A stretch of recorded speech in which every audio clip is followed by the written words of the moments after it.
I'm Kathy, and today we're going to cover the topic of parts of the horse. It's really important that you know the parts of the horse because, excuse me, if you need to speak to a veterinarian about a problem with your horse, he's going to ask for the location. He'll want the right terminology. If you have a shoer who needs special shoeing on your horse, you're going to have to talk to him about the parts of the legs that are interfering. And just when you're fitting a bridle and a saddle to a horse, you need to have them in a specific location, and the parts of the horse, the parts help you line up your equipment in the right spot. So that's why it's important to learn the parts of the horse. This lesson has an assignment that you can download and print out on parts of the horse. There are two of them. The first one is for kids ages 5 to 7, and it is one where you can color a picture. You can color the horse, your favorite color. There are a list of words that you are to cut out and then paste onto that horse. When you are done with that, make sure your name is on it so you get credit. You can then email it back to me or drop it by as you come by the stables, or text it, or if you need my mailing address, contact me and I will send that to you. The older one is for ages 8 and up, and it is very similar to this horse here behind me. And there is a list of words along with a number list, and you're supposed to write in the number that matches. For example, number 1 on my map is the forehead. So when you look at your form, you'll see number 1 with a blank line. You want to write in forehead. You can also write the words in on the actual picture of your horse if you desire. It's not required. You can also color your horse if you desire, but it's not required. Once again, make sure your name is on it, and then you can hand it in for the credit. So now we will begin.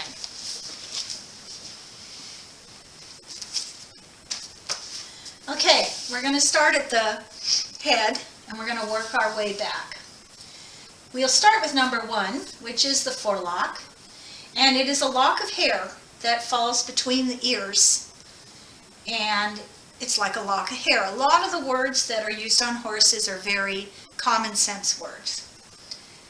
Underneath it, you'll see the forehead. Just like we have a forehead, horses have forehead. So the forelocks are kind of like bangs. Of course, there's the eye. I didn't feel the need to write in eye. There is the nose and the mouth. Underneath the mouth is the chin. If you put your hand under the horse, it's almost like you can hold it in your hand like it's cupped, and that is the chin.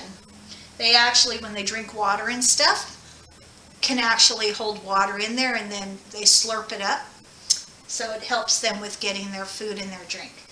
Then there's the jaw. Now the jaw runs from where the teeth begin all the way up to underneath the cheekbone. If you were to open the mouth, you'd see a set of teeth on top and below that go all the way back here. A lot of people think the mouth and the jaw ends right here, but it doesn't. Behind that is the cheekbone, and it's the curved bone that sits behind the jaw and the rest of the head. At the top, there's a word here called the poll. If you were to feel a horse's head between the ears, it feels like this really hard, bony bump about the size of a ping pong ball. And what it is the bone that is the skull for the horse's head, and underneath it is their brain. The horse's brain is the size of a walnut, very, very small, and they don't have a lot of capacity. Horses have very simple thought process. Basically, something is either right or wrong, good or bad, yes, it's okay, no, it's not okay. They don't have reasoning or deduction like we humans do, and they aren't capable of loving and hating like humans do. They can get hungry, they can get protective, they can become fearful, they can be angry at another horse trying to steal their hay, but they don't have the other emotions that so many people try to humanize horses with, and then they call them dumb because they're not responding the way they think they should. Horses are pretty basic, and because of that, they're easy to train. If you follow the simple rules, either something's okay for them to do or something isn't. And if it's okay, you let them do it. And if it's not okay, you must reprimand them, or you're telling them it is okay if you don't tell them, if you don't correct them. So going down the neck, we have the neck, obviously, this is all muscle. And the horse's spine actually runs along the top of the neck at the mane. The mane is the hair that grows, and this mane in this picture is braided. That's why it looks like it does, and then it's all tied up down to here. The mane could be short or long, depending if you keep it trimmed or you let it grow naturally. Along the top of the mane, at the very top where it grows out of the horse's body, that's called the crest. And the crest runs from the poll all the way to the wither bone. The wither bone is the highest point of the horse's back, where after the back raises up, you hit a bone, and then from there you go into the crest. The withers is actually similar to our shoulder blades. It is the top of the horse's neck, the spine, where the legs attach. So right below it is the shoulder. Shoulder is a very large area. Below that is the upper arm, but we'll just call it the arm. Below that's the forearm, which is between here and here. Then we have the knee, moving down to the cannon bone. A horse has 4 cannon bones, 2 in the front, 2 in the back. They're as straight as a cannon's barrel, which is how they got their name. Horses only have 2 knees, however. They do not have 4 knees. Knees must bend forward, and in the back, instead of knees, they have hocks. And hocks bend backwards, and that's what makes them different. A horse has an elbow. I didn't put that word down in here, but if you bring their leg forward, it'll bend right here under the skin, and you'll get their little elbow. Bends right here. So I like to call that their underarm. And this area here, which I also didn't have a label for, is called the girth, and it's where your cinch or your girth attaches the saddle to the horse. This area is called the barrel because it's round like a barrel. And of course the back is where you sit. And the back starts from the point of the withers, goes back to this area called the croup. The croup is the high point on the other side. The ribs come down from the back to about here, and then there's this area that doesn't have any skeletal structure to it where the kidneys are. So it's important you don't sit back here because you're sitting on the horse's kidneys and you can cause pain.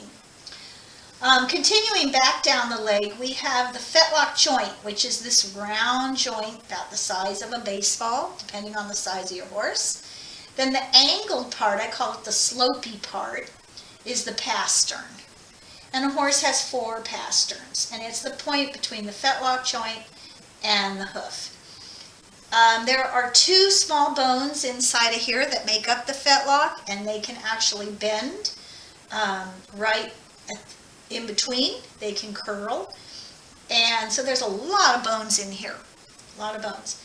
The coronet band is, if you put your hand and press on the horse's fur right before it ends onto the hoof, it feels like there's a band around the horse's leg. That's called the coronet band, and it's the end of the hairline. From there below is your hoof. And another word for hoof is called horn, and it's made up of the same thing. There's also a couple of other items on a horse's leg. One is called the chestnut. This little circle here I have, it's actually made of the same thing that hoofs are made of, horn. It grows, and it needs to be trimmed off.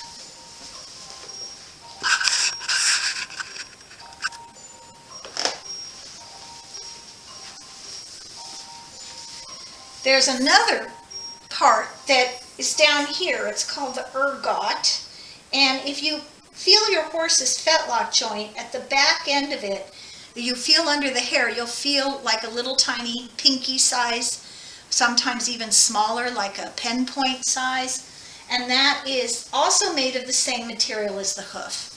And the reason that these exist is because many, many, many years ago, long before we were alive, horses were much smaller. They were about a foot tall.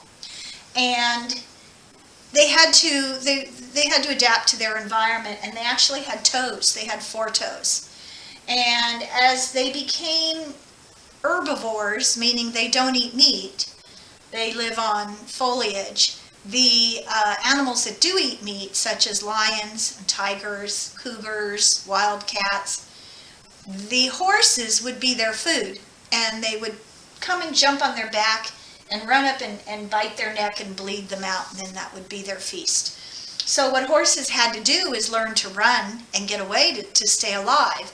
And as they ran, they needed to have more leg to get faster than these creatures. And so their whole body had to adapt to that change. And so 2 of the toes worked their way up the leg. One up here could be similar to our thumb. And the one here you might say is like our pinky finger. The 2 remaining toes here fused together and became a hoof. So it's in the shape of a hoof, like this. And in the middle section is a soft tissue point. It's called the frog. I don't know why they called it the frog, but it's very tender. But the hoof is the part that you put the shoe on, and it became one solid piece. So their feet, they didn't need to climb. So they didn't need to have claws to climb and scratch. They needed to run, and they needed good, strong feet. So that's what's left of their old toes. And then getting back up here, once you've finished the back and you're going to the croup, this is just the point, and then from here to the dock, that's called the rump. Again, I'm sorry I didn't put a name there. But the dock is where the tail hair starts growing out of the tailbone. The horse's tailbone does not end here. The horse's tailbone ends about down here where this word tail is. And all this hair grows from it. And the horse needs their tail to swat the flies and keep them off of them. And so when people go and cut their tails really short, you're really making it hard for the horses to get the flies off their body. And if you run your hand through a horse's tail, you squeeze on it, you'll feel the bone, and then you keep moving your way down, you'll feel where it ends. And the rest is just hair that grows. Some horses' tails will grow all the way to the ground. Others, they don't have a lot of hair. Appaloosas are famous for having very thin hair, and so they don't have a lot of mane, they don't have a lot of tail, it doesn't grow very much. It's just the way it is, we don't know why. So in here we have number 22 here is the point of the hip. It's an actual bone that kind of sticks out, it's pretty big, and when you're brushing a horse, you'll brush here and then it kind of dips in front of it, and this area in here, another name for that's called the flank. And this is where the belly and the tummy and all the digestive parts are. So you can't see it, but the hip does not, a horse's leg, the way it joins in up here, if this was a skeleton, there's a bone here that then connects down to right about where the hip joint is. And this is a real big plate of bone. And right there's a joint here. So this bone stems from here to here, and then it heads down to this thing called a stifle. And the stifle, if you run your hand down a horse's leg and you feel it, it feels like a dimple on the horse. And it's very thin bone. In fact, the bone is so thin that all it takes is a horse to kick it, and they can permanently make the horse go lame. What is behind the stifle is another joint, and that is the closest thing to a knee in the back leg, because if you were to pick up their leg, this would protrude out, you'd see the joint. From here it comes down through to the hock, which is the next joint, and then goes down into the leg. And this bone is very thin, and what I didn't tell you about on the pole is that that bone up there for the brain is also very thin. So both of these are very fragile. If somebody were to hit a horse hard on their head, or if they were to rear up and hit a hard piece of wood, something really hard, it could actually break the bone and crush their brain, and they could drop dead. There's a story about my friend Flicka. It's in the book. I don't believe I saw it in the movie because they didn't want to gross everybody out. But Flicka's mom was wild, and they got her from the wildlands, and they had an open top trailer, and as they were coming through their entrance to their ranch, they went under the sign for the name of the ranch, and the mare reared up and hit her head, and it crushed her brain, and she dropped dead. And they had to immediately go in and do a C-section to save the baby, which they did. They saved Flicka. And that's how the story begins. So it kind of starts kind of sad, but it's a good book if none of you have ever read it before or watched the movie. It's a good story. So those bones, you have to really make sure that you keep your horses out of trouble. Don't put them in situations where horses are kicking them all the time. That's a really easy spot for another horse to kick. So this area here is called the thigh, and I look at this and I think of when they cut up a pig. They don't cut them up, but on a picture of a pig, they'll divide the pieces up the way they're going to cut them, and they'll call that the thigh. The same with a cow, a big piece of meat. It's all muscle in there, and in here, I told you how the ribs stop here. Well, over here, this whole section here has nothing in it except for muscle and tissue and skin. And this is where the horse's engine is, the power. This is how they push themselves forward. Horses work from their back end, and so when their muscles aren't in condition, the back of the horse looks like it dips down, and that means they're out of condition. You need to build those muscles up. That's their power and their strength. So let's see. Then we go down. We've talked about the hocks, which are the back knees. We've talked about the front knees. We've talked about the real knee, which is underneath the stifle. So just think of the stifle as the bone that covers the knee joint. And so all of the horse's parts help each other out, and they all have a purpose. Nothing is there for any reason at all. The way that horses get rid of the flies around their face, their tail doesn't go that far, so they can shake their heads and get them off. When the flies are biting them on their legs, they can stomp the ground, and that gets the flies off. And then the tail takes care of the back end. And if their tail's long enough, it can make it all the way to withers. And I have been whipped by tails by horses, and it can really sting. So they're pretty good. I've actually seen flies get swatted dead from a horse flicking their tail. So pretty much that's all the different parts of the horse. Oh, I didn't cover the throat. If you were to run your hand under the horse's neck and gently close in your thumb and forefinger, you could feel the tube. It's like this soft tube, and it is their throat. So when they swallow, the food comes down this tube, and then from there it travels through into the stomach, and then all that good stuff happens in there. I might put on a class for the insides of a horse, for the skeletal and digestive system in the future, in which case I would show you more of that at that time. And then the chest is this area in front, between the front legs. And as a horse ages, it starts when they're young. This is kind of a hollow little dip. They almost have like a big hollow underneath the throat. But as they get older, it fills out. It's kind of like a human when their waistline goes from skinny to getting bigger and bigger. So the older a horse is, the more you're going to see their chest sticking out. It kind of tells you that that horse is older. And so I think we've pretty much covered everything here we need to cover. So go ahead and fill out your forms. You are more than welcome to watch this video to get all your answers. And when you're done, hand it in. And next week we'll have another online video class for you. This time it will be on grooming and tacking up your horse to get ready to ride. Have a good week. Bye.